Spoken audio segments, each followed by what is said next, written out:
Okay. Good morning. Can we do that again? Good morning. Good morning. Yeah, I think the last time I was to South by Southwest, I had red pants on too, but it wasn't these red pants. Just a little housekeeping note. We will be taking questions from this the South by Southwest EDU app, which you can download, of course, from your app provider of choice. You just click engage, and during the Q&A session, you can just put whatever you want to. And I'll just say the whole thing is a Q&A session. So if at any time you have a question, please feel free to jump in with a question. There are people who understand the technology in the audience, and they are ready to get your question. So thanks for being here today. We have three fabulous panelists. I will let them introduce themselves. I'd like to thank Stand Together Trust for having us here today as we talk about applying the lessons learned from the pandemic on education. So I'm going to let my fabulous panelists introduce themselves as they tell their own stories, and then we'll get into some Q&A that hopefully you will prompt up. So Justin, why don't you get started? Tell everybody who you are. Good morning, y'all. My name is Justin Dent. I'm the executive director of Outschool.org. Outschool.org was started on March 12th, 2020, with the vision That's of... good timing. Very good timing, right? I mean, it was for a reason, to figure out how we could leverage what is now the world's largest live online marketplace for education, to actually support education equity throughout the course of the pandemic. And it's a pleasure to be here with you all today. All right, so wait. So that's more of the how, maybe the vision. Talk about the what.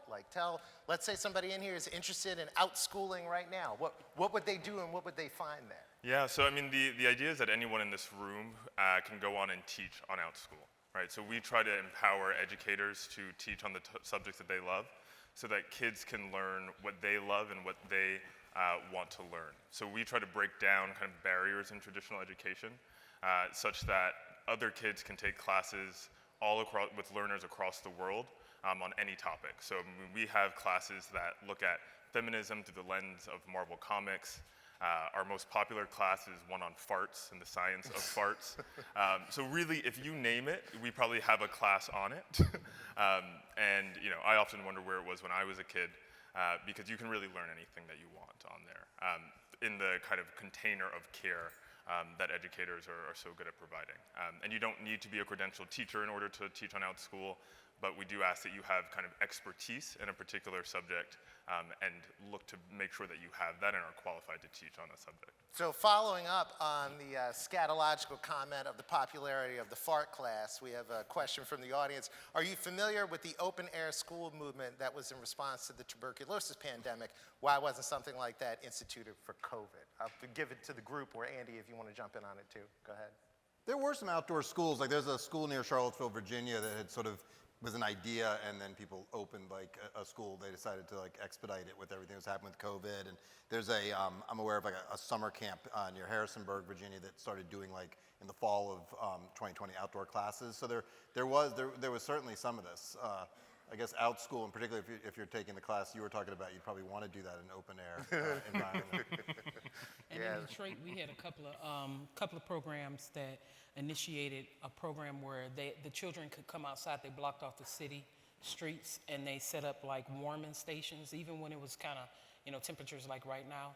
They set up technology and everything in the middle of the streets in the community, and children and families could come there and learn, right? It may not have been a school, but it was a safe space for families to come and learn and actually educate their children together.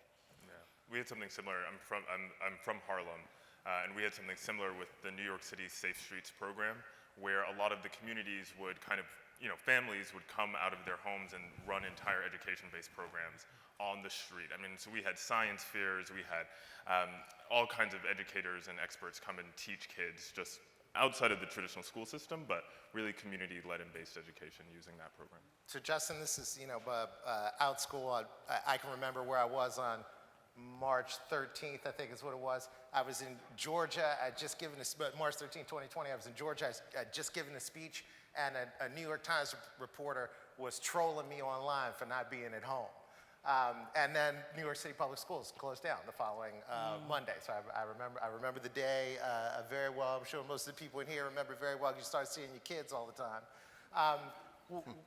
what problem were you trying to solve with Outschool at that moment, and what is sort of the most promising thing that happened, from then until now for you? Yeah, absolutely. So, I mean, Outschool as a company actually started in 2015, and we started the nonprofit arm on March 12th as we saw school closures were becoming, the common practice. So, the original zeitgeist of Outschool was how do you empower predominantly parents who were homeschooling their kids with more resources, right? So there was really a lack of resources for parents who wanted to homeschool their children, but didn't want to necessarily be responsible for the entirety of teaching every class. And so we started as a marketplace that allowed homeschooling educators from across the country to teach other homeschooling families. And it was successful over the course of 5 years, really within that homeschooling market. But with the pandemic, we saw that that model of education really met the need, and also exposed, I think, guardians and learners to a new world of possibility when it came to learning, and that it didn't really need to be super regulated, super regimented, classes based on Carnegie units that could inspire their kids to really want to learn during the course of the pandemic. And I think one of the most inspiring things that we've seen come out of that work is just like the role of the guardian and the parent in a learner's education, and the ability to, for them to support interest-based and interest-led learning in a way that really wasn't accessible pre-pandemic, because I think tools like Outschool sat so far outside of the common landscape, or outside of the kind of traditional landscape, that they didn't feel accessible to the kind of average guardian. But now we see that that is so not the case, right? That parents and guardians really do have the agency, the interest, and the tools at their disposal to play a much more central role in how they navigate their kids' learning experiences. Yeah, and I want to be, I don't want to say this to be ghoulish about it, but I was reading a piece in the New York Times this week that talked about how long it took to approve military aid, like $60 million in military aid last year, which is like a 300-day process, and like $360 million worth of aid went to Ukraine in like 6 days, which is only relevant because like a crisis sort of made that possible all of a sudden. Can you talk just a little bit about what barriers there were for you, or sort of have been, to accelerating, what you're doing at Outschool, what sort of similar education entrepreneurs like yourself are doing? Obviously, these instances are different, but I think the crisis footing for both of them is very similar. Yeah, absolutely. I mean, I think one of the biggest challenges that we had, both like retrospectively and also looking forward, is our vision at Outschool, and the idea that we have is that guardians and learners can drive their own learning experience and education, but we also want to make that available within the traditional system of education. So our ideal is to work with systems, to work with schools, and all of the support services around schools to support a learner's agency and a learner's ability to kind of craft their own interest-based learning experience. That is really difficult to do when you are working within system, right? Because I think we were naive when we were starting, both during the pandemic and afterwards, in terms of our ability to influence school systems to look forward and integrate a solution like Outschool into their learning. But what we have seen is that the incentives for schools to innovate in that way, both even during COVID and after COVID, don't exist. And so what schools need to do in order to meet kind of traditional success standards, or to qualify for their funding, don't allow for an innovative tool like Outschool to really be integrated, right? Because the truth is, we actually don't have a lot of, we cannot tell you what the impact of our work is, because we are so new, and this new model of learning is very new, right? So we can't tell you for sure how we help to increase test scores. We can't tell you right now for certain that we help to close the achievement gap. But we can see, like, verifiably, the students and learners are so engaged in what we do, and we know qualitatively that that's working. But that doesn't work for systems And so they don't have an incentive necessarily to join us at the design table to be innovative in integrating a solution like this.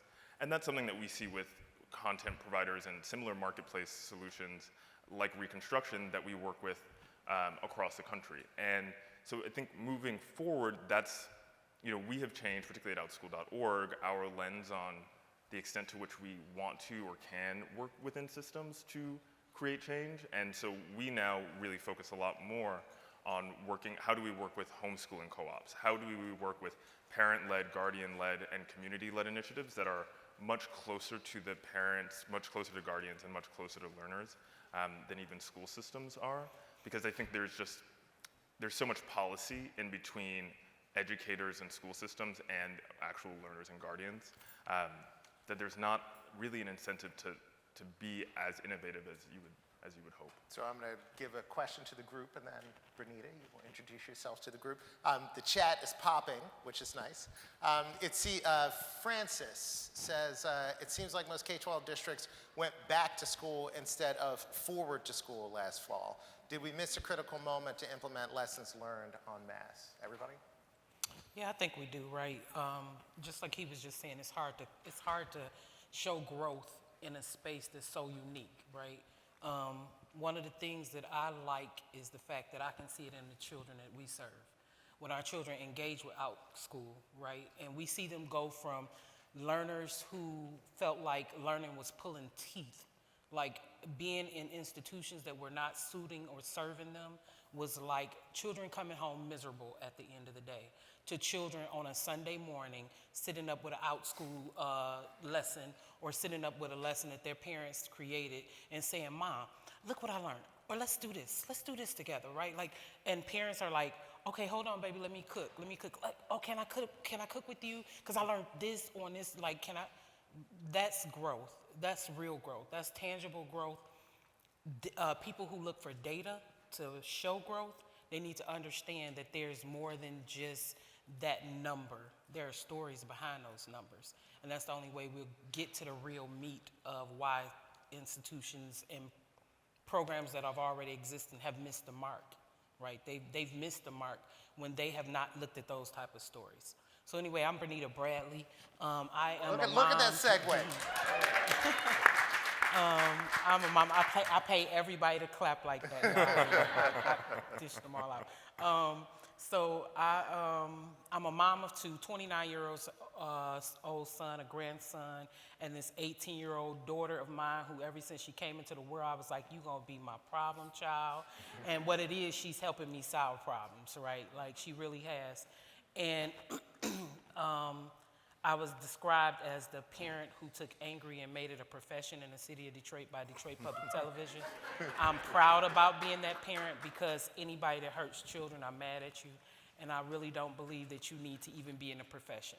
You need to find a new career, go work at Walmart, be a greeter, whatever you need to do, but don't work with children, right? No punt against greeters at Walmart. Long story short, I've been doing this advocacy work now since 2010. I've managed enrollment process for the city of Detroit, managed a rating system that helped parents decide how safe and caring school environments were. Been visiting programs forever, like sending groups of families in, learn, apply, enroll, all of this stuff, and then we had a pandemic. In Detroit, we only had 16% of our children reading on grade level before the pandemic. Only 16%, that's across the whole city, right? And we had a pandemic, and now we had children that were totally disconnected from education. And while I'm a proponent for choice, like I am an advocate for choice.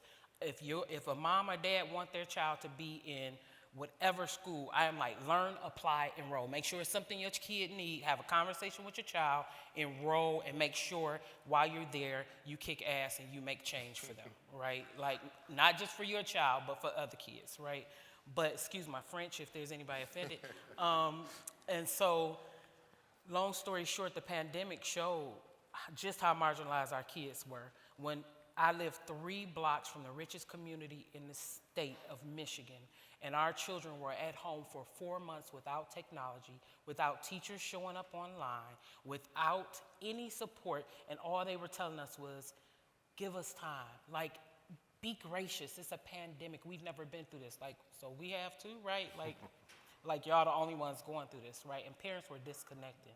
And again, while I'm a proponent for change and for choice, I am not a proponent for children just sitting at home not learning. So my first impulse was, so what do we do? We started hosting these conversations online with parents. And I have these homeschool parent friends who were like, Bernita, this is what you should, they've been telling me to homeschool my daughter, right?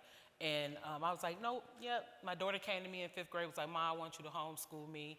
In 2020, she was in 11th. In 5th grade, I was like, nope, I'm not about to be your enemy. I'm not about to do that. We're not about to sit at the table all day and go back and forth. That's what I thought homeschooling was, right? Because that's all I saw in regular school. I thought I had to sit at a table all day.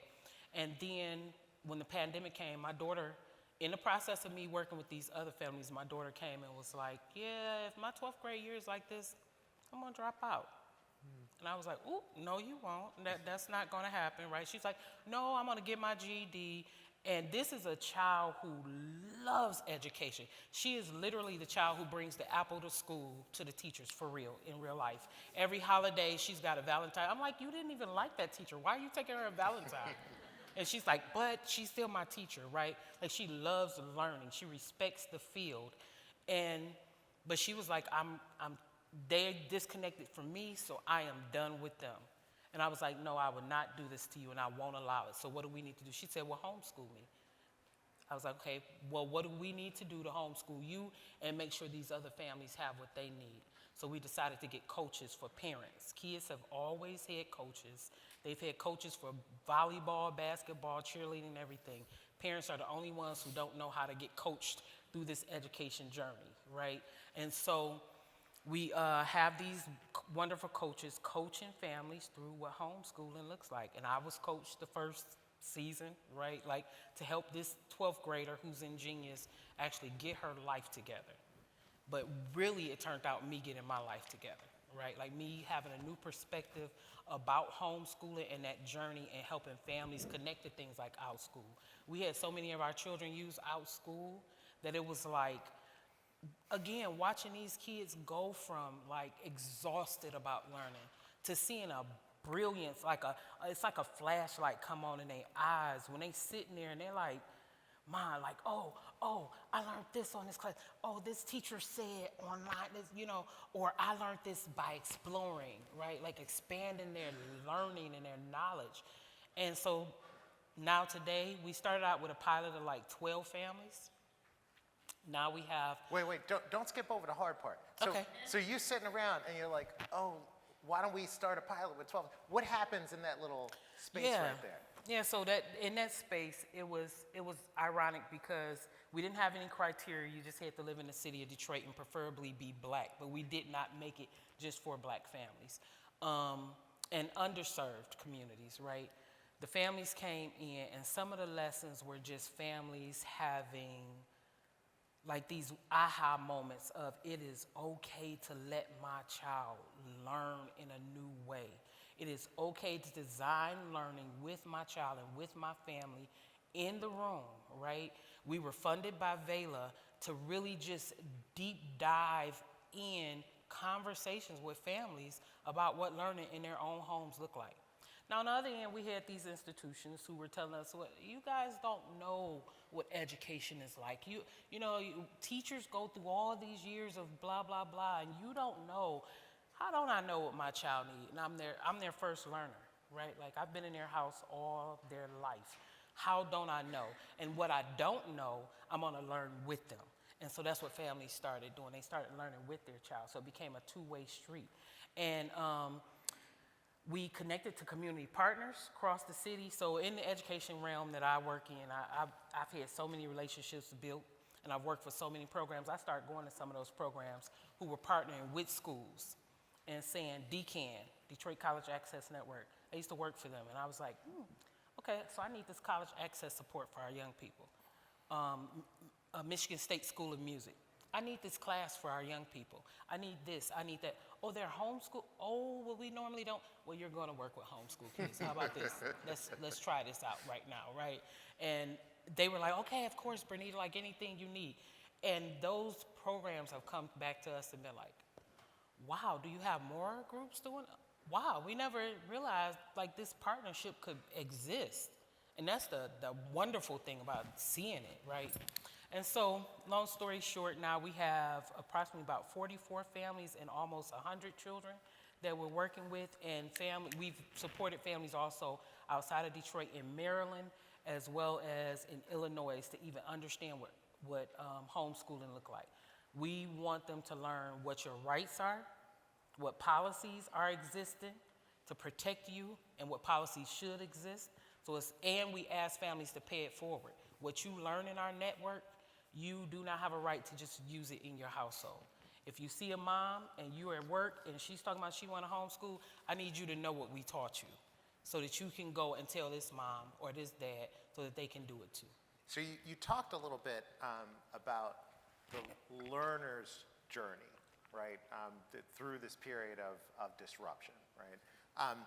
Can you talk a little bit more about what the change you've seen in parents at the same time? And just, you know, the one thing I would just say that like schools have together is bundling, right? Like you say your kid there's all these things to get taken care of, to good or ill, like they're excellent, they're not excellent, but they're all sort of taken care of. And now you're the mom, you're the dad, so school is sort of on the periphery, and you're the one-stop shop yourself. What have you seen there? Like, what has impressed you about families? What do you think should happen to help families who've decided they want to do this as a future option? Like, what should be in place for them? Yeah, so one thing we have learned is that parents really have realized how autonomous learning is and the time of day, right? Like most of the problems was I'm working. So the pandemic afforded parents the opportunity who had to stay home to have that space. And so I get the question, like, what about when parents go back to work? Well, we taught parents that learning is not that typical 7:30 to 3:30 in the afternoon time frame, right? Learning is always, it's on weekends. Like, we don't have even a traditional calendar. And you do what suits your family. We have families in the group who have high school kid that's actually still in school, and then a junior high school kid that's homeschooled, then a middle school child or a elementary child that's kind of may go to school. Like, they're judging based on their kids. Have that conversation, right? And then the other thing with parents is them seeing how powerful they are in making the choices that they need and becoming advocates for what their child needs. Parents too long have been the bake sale mom. Like, you at the school, just bring the brownies and we're good, mom. Like, you've met your quota of volunteer hours. Like, but don't say anything about our policies. Don't go there, like, because then you become the angry mom that we really don't want to see you come through the door, right? Or be the mom only here when we need to suspend your child because we actually don't like them and we only need them as a number in a seat as opposed to an actual body that we care about. And so parents now have that power to advocate for what they need. And I'm watching these parents really make connections with institutions and programs to suit their child's need. And when they're enrolling their child, even in a tutoring program, they're questioning the tutor, like, so how many years have you worked? So what type of children have you worked with? And the tutor's like, well, I've never had this type of interview to tutor somebody's child. Well, you need this to tutor ours, right? Like, and even in Outschool, like if their children are on a class, so let me tell y'all a quick story. I'm a storyteller. Okay, I'm gonna try to shut up. But so my daughter was taking chemistry, and for her transcript, I was like, oh, you got to do this class. This is what your 12th grade transcript said you were gonna do, so I need you to do this in order to graduate, blah, blah, blah, pulling teeth. And she was like, I don't wanna do chemistry. I don't wanna do, well, you're gonna do it in order to graduate, blah, blah, blah. And I went to my coach. I shut down on her. I was like, well, we're not gonna talk about the trip to California till you sign up for your chemistry class. Walked away. Went talked to my coach the next day. The coach was like, that's interesting. So you didn't talk to her the rest of the day? So why you do that? I was like, well, because she wasn't doing her classes and blah, blah, blah. And she was like, that's just as punitive as public school has been to your child. Like, they make education hard. She said, did you even ask her what else she want to do? And I was like, well, no, she needs to do chemistry. Go back to her, asked her. She said, I want to do forensic science. I'm like, forensic? That's harder than chemistry. Like, why would you want to do that, right? But it made me open up and see where I stand as a parent and putting the power even back into the hand of my child. So I hope I answered that question. No, it's a good answer. Just went around a long way. So good segue to our clearly most interesting and dashing panelist, Andy Rotherham. Andy, and then by the way, for everybody who's watching, we have great questions in the chat. I'm gonna block them all up, so I don't want you to feel like you're being left alone in the chat. I do see you. So, Andy, you're like a co-founder of Bellwether, right? Isn't that the deal? Why don't you tell people what Bellwether is and what you do there? Sure, I'm not just like one, I am one. I'm one of the 4 co-founders of Bellwether. We founded in 2010. Mary Wells, who's our managing partner now, Kim Smith, who spun out the Bahar Institute out of Bellwether, and Manisha Lozier, who spun Promise 54 out of Bellwether. We're the 4 of us co-founded it. We're a sort of nonprofit consulting strategy firm. We sort of live at the intersection between equity and innovation. We have about 80 full-time professionals who work around the country, and that is all the propaganda I'm going to give you. You can go on Google and Google Bellwether and learn more about us and how we do things and what makes us different and unique. You can do that all on your own time. Okay. And then I write the blog eduwonk.com, which is sort of a long time sort of, I don't know how you describe it, but it's analysis and information about education. If you get a chance to commandeer it for a week, I highly recommend it. Yeah, one of my star guest bloggers is here. So is that That was enough? pretty good. Good. Yeah. All right. So we're telling like a story here. I hope it's an English major. I hope the narrative arc is clear. You know, there were people who were trying to do interesting things in education before the pandemic. There were a bunch of kind of like barriers in the way to providing more scale to those things. And then there were parents and regular folks sort of and educators and lots of other people all across the country who were like making it up out of sort of whole cloth in the middle of it. So it's just, you know, necessitated invention, you know. And now we're at a place where like we're taking a little bit of stock of it. Like there's some people want to do the normal thing. Some people are like, oh, I like these things that we saw. Like what are the trends you and your team have kind of identified sort of during post-pandemic or sort of like quasi-post? What sort of like legislative things are you seeing brew up that sort of support this new sort of emerging mode of learning or look to apply friction to it? Like, why don't you share that with everybody? Yeah, I mean, that's a great question. I do think we should be taking stock. I sort of feel during the pandemic, you heard a lot, people were like, now's the moment to reimagine education or rethink it. Like there was lots of, and it was a little like if someone's like having a heart attack, like give them CPR, don't talk to them about like whether they have too much cholesterol in their diet or not. Now's the time to start having those kinds of conversations, you know, where we are in the pandemic and so forth. And I think there are a lot of lessons, and there's a lot of lessons that frankly haven't been heeded. And the first one should obviously be the lack of urgency. I think that we saw in a lot of places. Reacting and responding is not the same thing as urgency to serve kids, and so you saw a lot of things happen. We still, you know, at more than 500,000 kids basically just vanished from the system. They weren't logging on, they weren't engaged. That's a huge crisis. At one point, that number was substantially higher during the pandemic. You saw about 8.7 million families moved some kind of education option in a non-promotion way. So this is not, you know, someone finishing 8th grade and going to high school. This is a different kind of move. And you're seeing a lot of restlessness just in general. And EdChoice surveys this, and you ask parents, you know, do you have your preferred option? And right now, about 86% of kids are in traditional public schools. But if you ask parents, is that where you want to be? Only about like 36% or so say, yeah, that's where I want to be. We're seeing the restlessness come up. You saw it in Virginia in the election we just had.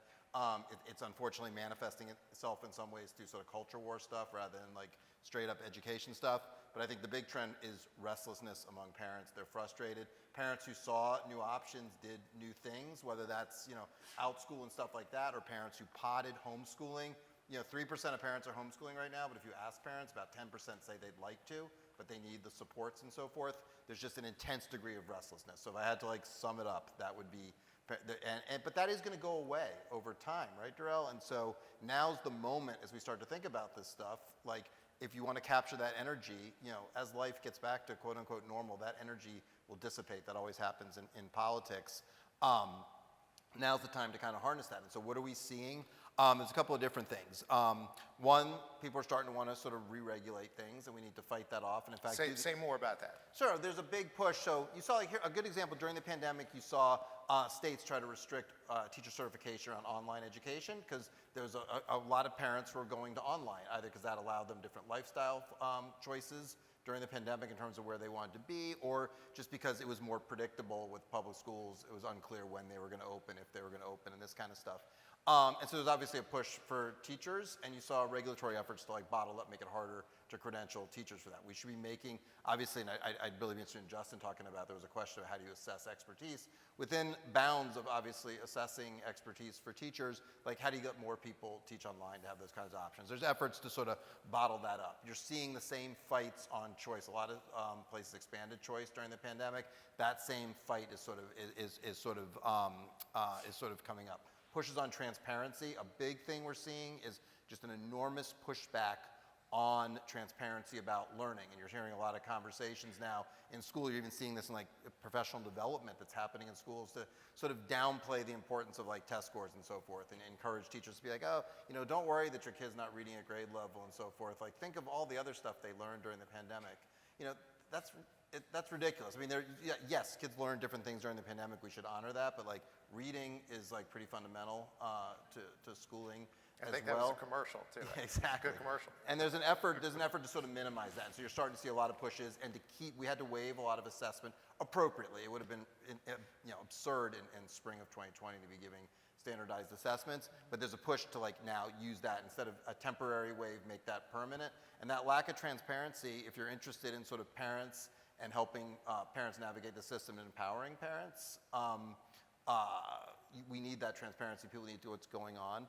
And then finally, we're just seeing, and Derrell, I mean, you live in this sort of just the ridiculousness of education politics has reemerged where, you know, giving money and power to poor people, the one place the Republicans really want to do it is on education, and the one place the Democrats don't is on education. And so you have that sort of, that classic breakdown reasserting itself, and what's sort of filling that vacuum is all the culture war stuff that we're seeing around schools right now. I do want to pull something out, and anybody can feel free to jump in. So there is sort of like a tension between like market innovation, right, which can just like happen and can tend to happen more for people who themselves have a lot of resources, right?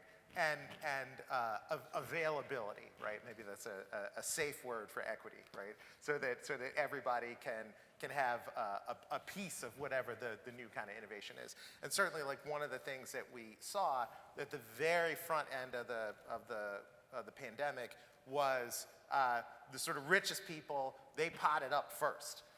And they potted up at a price point that was like exorbitant, but they got out in front on it. And then there was this question of like, well, is this equitable? Can you talk a little bit, like, I mean, I'll give her a shout out. You talk about Juliet Squire's paper if you want to. Maybe that's a softball question. But then I just love to hear from everybody, like, what the lessons for equitable access are, or scale, or whatever you want to call it, to the sort of innovations of the pandemic, learning innovations, and whether or not you thought that was, you know, possible, a good thing, or were you underwhelmed by the uptake at all? So Andy, you start first. Yeah, and I'm going to hand it off to Bernita pretty fast, because an interesting thing that happened during the pandemic is everything that happened. So the pods were a great example. I mean, in the summer of 2020, when, by the way, we weren't going outside and offering summer school in outdoor settings and helping kids catch up when we could have, and there was an urgency there. All you were hearing in sort of elite education circles in 2020 was that pods were going to be this equity catastrophe. It was rich parents were going to further pull themselves out. And in fact, what you found is it was black families who disproportionately wanted the pod. That was completely lost.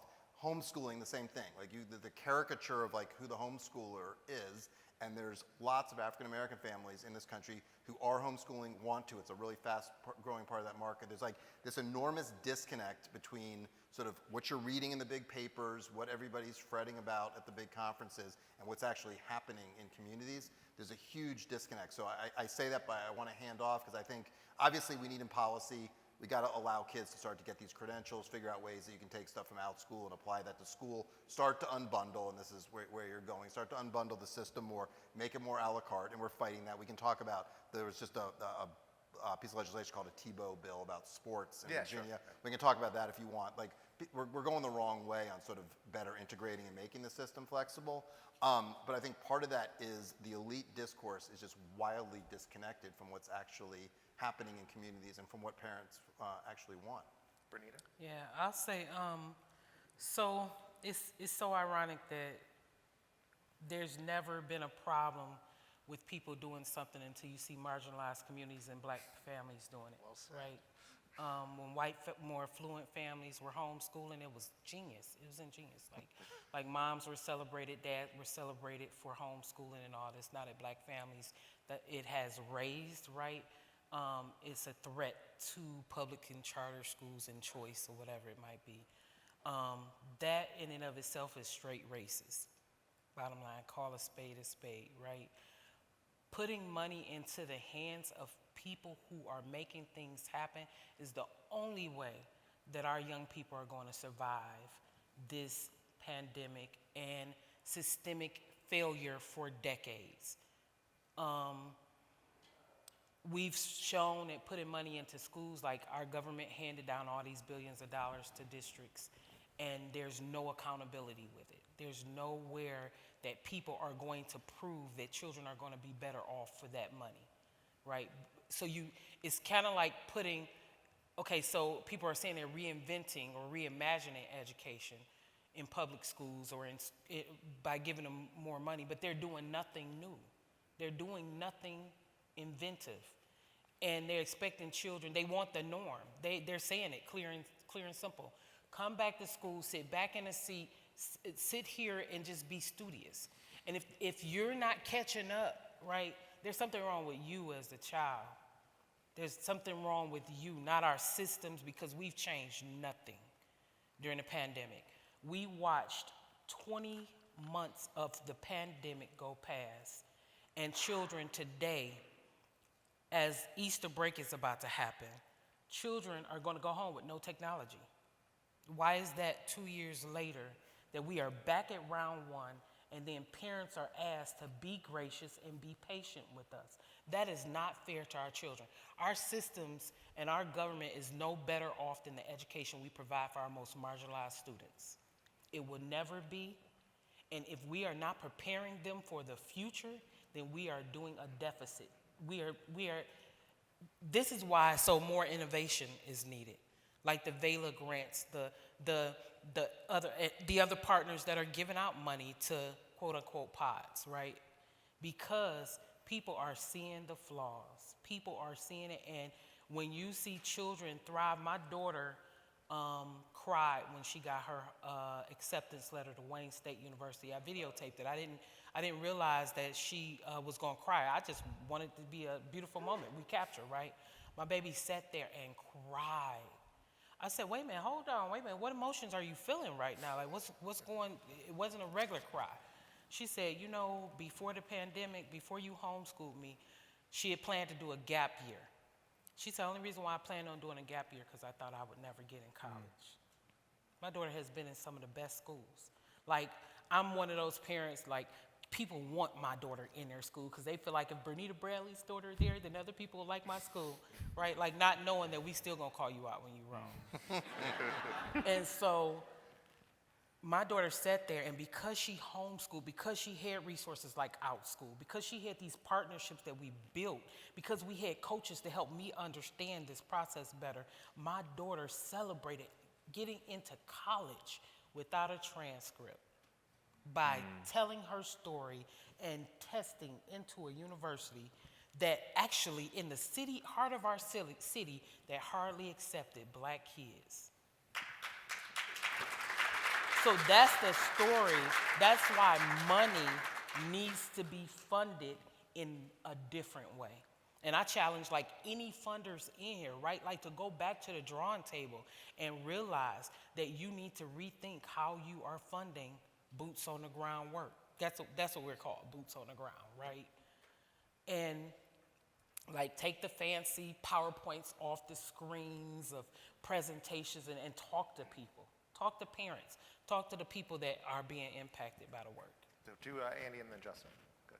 You know, that last point, I mean, finance is where the action is at. And so are we going to fund systems? Or are you going to fund parents? And it's not as simple as, well, let's just not fund schools and give it to parents. But like, where is that power going to lie in terms of who gets to use that lever and how?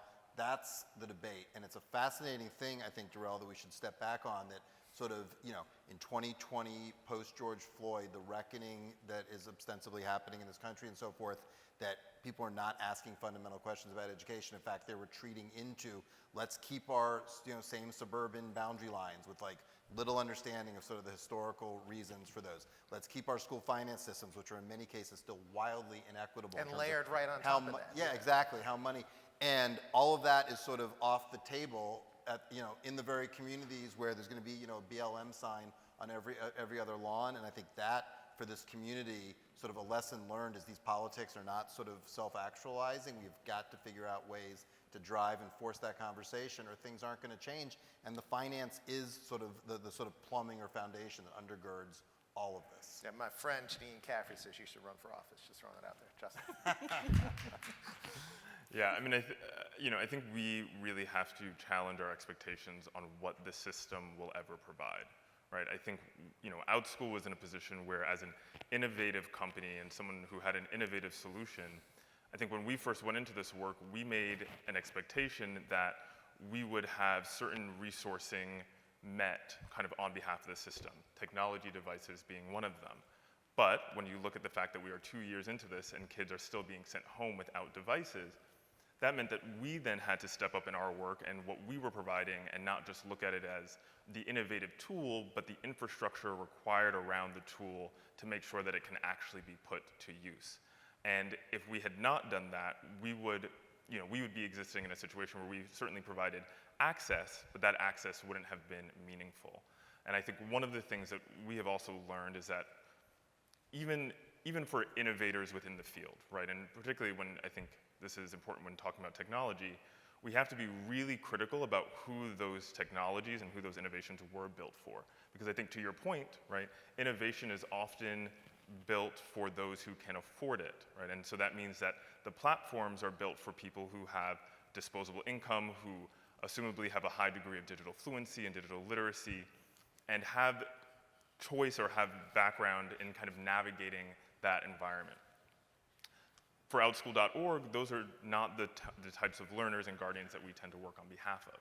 And so we've had to do a lot of work and challenge a lot of assumptions within how we provide access to this innovative tool to a community that does not represent the traditional tech, like direct-to-consumer model. And it's really been in working with partners, like that Bernita represents, who have been able to help us to understand how we make innovation actually work for these communities and make sure that it's the learnings that we are taking and from this work that actually create much more innovative solutions for the entire market, right? I mean, we have learned so much from this work that our colleagues on the .com side of Outschool or just within the education landscape broadly go, oh, that makes a lot of sense, right? Everyone could make use of this, but that's not the way that innovation is traditionally approached. It's usually approached from the economic and capital lens of those who have money will drive the market. We're saying that you should do something entirely different, right? That it's for those who have the highest degree of need should drive what the product and the solution should look like. So and I urge people in here, maybe you could all be very well behaved and be using the chat, but you can also raise your hand, just throwing that out there. A question from Anonymous. What do you see as the future of public schools, especially post-pandemic? Will it go back to normal? So I think that's two questions. One is, what do you see as the future? The second one is, can it or should it go back to normal? Anybody, go for it. I'll say the future of public schools, most of them really want the norm. They want the status quo, honestly. They're already saying it, right? They want more teachers, they want more funding, and they want kids in seats. While our children are our most prized possession, I keep saying that they're their hottest commodity, and that should never be. Like, if they don't change, he already talked about the lost children. Like, where are the children, right? Where are these numbers? I would literally want to say that a lot of those children have literally fallen off and said, I'm done with education, so I am going to do this a new way. The schools may not be adding it up that way, so they're calling them truant, right? They're saying, oh, these are children are truant. But you know you got letters on your desk saying that I withdraw from your school. You just don't want to count it, so that you can actually make it seem like it's something wrong with the communities, and again, not your policies. If they don't change, more children are going to leave, and more children are going to be failed. That's the most catastrophic thing, because you are getting funded to fail children? No, you should be funded to excel children. The future of our children are dynamic, and they are ready for change. They are ready for life to be reimagined. We're the ones who got to get our lives together. Yeah, I think picking up on it, I think the honest answer to that question, it's TBD. Like I mean, we saw during the pandemic, economically, you saw sort of a K-shaped recovery. Educationally, we saw a K-shaped recovery.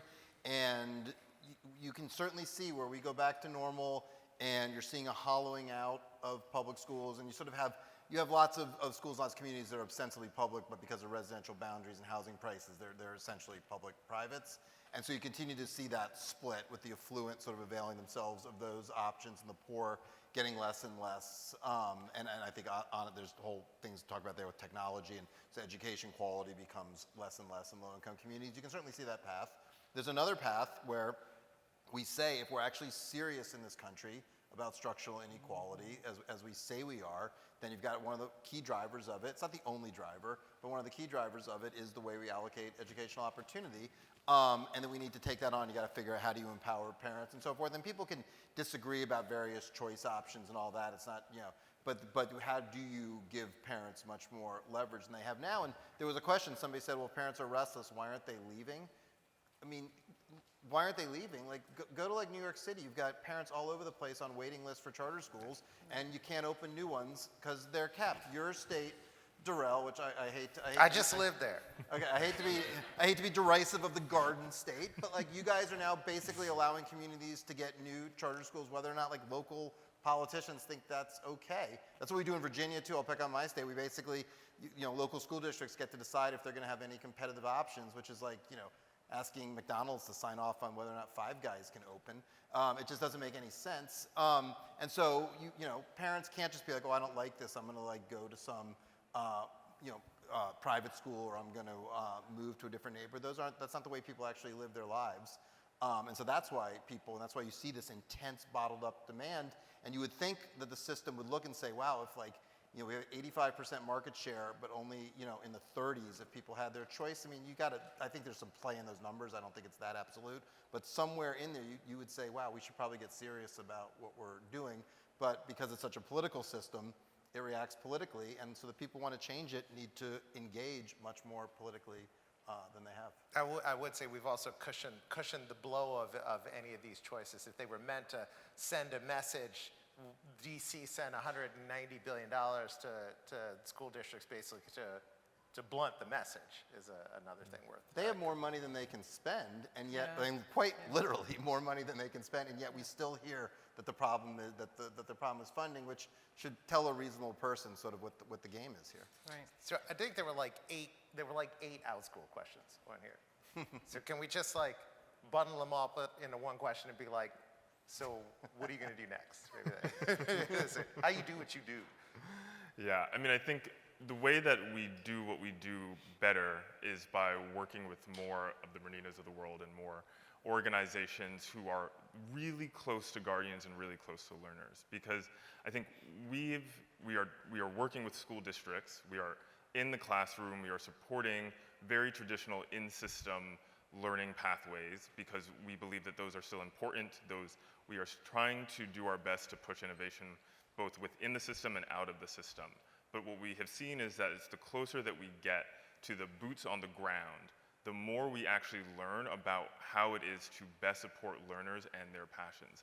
Anyone who works with kids knows that kids know what they're passionate about. They know what they want to learn, and when you can put them in front of an educator who can support that learning, whether that's through a screen or not, they're going to shine. And what we are trying to do is figure out how we can do more of that at scale. There are massive barriers to how we do that. I think one of them is policy, right? Which is why it's working with family-led and guardian-led co-ops that help us to get around that. The other are these bigger system pieces just around technological infrastructure. I mean, we're in 2022 and we are struggling even in our work with school districts to provide the right level of technological support so that folks can access the innovations that have come out of this, out of the past 2 years and out of the pandemic. And I think that's unfortunately one of the reasons that it's easier to see schools and the system going back to normal, because there's still so much momentum behind that level of normalcy and so much change and new infrastructure required to actually integrate and adopt the new learnings that have come out of the past 2 years. And so I really do think the answer lies in working with families, guardians, and learners directly more and more, and that's really what we are as Outschool best set up to do, and I think what the system is really set up for more in general. So there was a question buried in there earlier from another anonymous, but I don't know if it's the same anonymous. That was really about fragmentation, and like, so we open up more pathways, right? We unbundle more, right? That can have all kinds of effects on learning and on our society. What are your thoughts on it, Andy? Let's start with you. So the Tebow thing in Virginia is a good example of this. So if Tim Tebow is a terrific college football player and then a somewhat not quite so terrific professional baseball player. He was homeschooled, but he wanted to play school sports. And you have a lot of families like this. I wrote an article for Time, for the Well of Time, about 10 years ago about this. You have these parents, they live in different places. Their kids are playing competitive sports. They want to homeschool. They want to avail themselves of school sports, but they can't because they're not enrolled. And this points up a whole bunch of really interesting issues. So, you have the education establishment saying, hey, it's actually fascinating. You have the education establishment saying, no, they chose to homeschool, so screw them. Like, quite literally, this is what they say. You have the coaches privately being like, I'd really like to have that kid, but if I say that, I'm going to get in trouble. But like that soccer player sure would like help our varsity team. And you have these parents who just want to have what's best for these kids, and these kids who just want to play sports. The politics of it means nothing to them. So one theory is, yeah, you do that, it's just going to fragment. People are going to be homeschooling, but coming in for sports a la carte and so forth. But another argument would be actually that's going to start to bound us together more. You're going to have these parents who, and in some states you can also take certain classes. You can come in and take chemistry at the school if you're homeschooling. That's going to start to bind us all together in community. In a bigger civic way. In a different way, but actually bind us together more and break down some of these barriers. And I think it really is a question of like, how do you look at that? And do you look at that and say, that's going to be a better kind of community than the one we have now where, the homeschoolers in the school districts are like sticking their heads up from the trenches periodically and sniping at each other, or where we're all sort of together. And my argument is if you want to like reform finance, keep support for public education as a broadly supported public institution and so forth, you want to be bringing people into that coalition, but there's a lot of energy for putting up walls, and I will say like the Tebow bill in Virginia went down like yet again, and this seems like a basic thing. And the other thing it points up is like a very legitimate concern. Well, if homeschoolers, how do you know they're academically eligible? Because one of the things we do in school sports that's important is make sure kids have grades to play. And so it opens up this issue that Outschool and others are going to run into. How do you start to create credentialing regimes so you can start to have some common measures for quality and so forth? Because I think that is the most legitimate complaint about these Tebow bills is how do you make sure they're not going to be abused, and anyone who's spent any time around youth sports knows like that whatever kind of abuse you can think of, multiply it by 20 and it will happen. So how do you keep it from being abused? That's a whole new frontier that is broader on this unbundling thing. How do you give kids credentials that are meaningful, transferable, that they can accrue and stack and so forth? And those are the kind of conversations I think we have to be having if we want to have a vibrant community around public education going forward. It's interesting, this interoperability you talked about with sports and everybody else still sort of accedes that the sport is run by the public schools too, and like in every place else, they do club sports, whatever, which is sort of like another way to think about this. So I've been told that when this ticker runs down to 0, they are legit gonna turn it all off. They're gonna give us the hook, right? So we got 3 minutes and 10 seconds, we like 3:05. One thing each of you is very hopeful for, and then we'll end with like 15 seconds left, and we can do the outro. So Justin, you go first. Yeah, I mean, I think this idea of decentralization is something that I'm really excited about. I think our lens, particularly at outschool.org, is we know that Outschool is not the right solution for everyone, right? But we also know that there are so many innovations out there, so many providers who are really looking at how do you support every learner. And we work with Reconstruction as an example of that. And so we're trying to move towards a world where we can help to provide that ecosystem of supports, regardless of what platform it's on or who's creating it or who's getting paid, to provide that as a resource for organizations like Bernita. And I think that is really where the future is consolidating and creating an ecosystem of supports around learners to support family-driven and learner-led driven, interest-led learning. Great, thank you. Bernita? I'm hopeful for seeing happy children, happy, educated, supported children. Children who have taken learning even into their own hands, and that can only happen with innovation. I'm hopeful for everybody that's in this room that you take this back to your places of business, places of policy making, change making tables, and you speak on behalf of the people like Bernita and Engage Detroit, and say why we should be funding more programming like this, and how we tell the stories of those children who were successful in the interim, right? And there are children who arrived on the end of this pandemic successful with successful outcomes and supportive organizations that help that happen. The problem comes in is that when we refuse to open our hearts to change, we stay stagnant and stay the same. So what country do we want to end up on the end of this? The country that makes sure that our children are not the future, but the now. Because they're living now, their children are the future. Take the children out of the future out of your head. They are right now. What we do for these children right now, they're going to be the ones pushing us in wheelchairs, y'all, like for real. Like if you don't prepare them, they're going to be a generation of animosity because they saw the opportunity and they told you, and it was front and center. And if you do nothing about it, you are part of the problem. So I'm hopeful that we are all the solution instead of the problem. Bring us home. Yeah, I'm fundamentally optimistic. I mean, this field is so good at talking itself down. If you look at like over the last 30 years, the changes we've seen in the last 40 years, there's like, there's still tons of work to be done. And as soon as you say that, there's a bad faith reading that you don't sort of appreciate the problems. There's lots of problems, but there's been lots of progress. And we tend to pick an issue, charter school quality or testing or teaching reading. We tend to do all the wrong things first, and then we find our way to the right thing. And so I'm optimistic. I think the energy, parents getting a good look under the hood the last couple of years with school and so forth, I think this energy will lead us. It's going to be messy and all that, but it'll lead us to a fundamentally better place. Great. Round of applause for our panelists, please.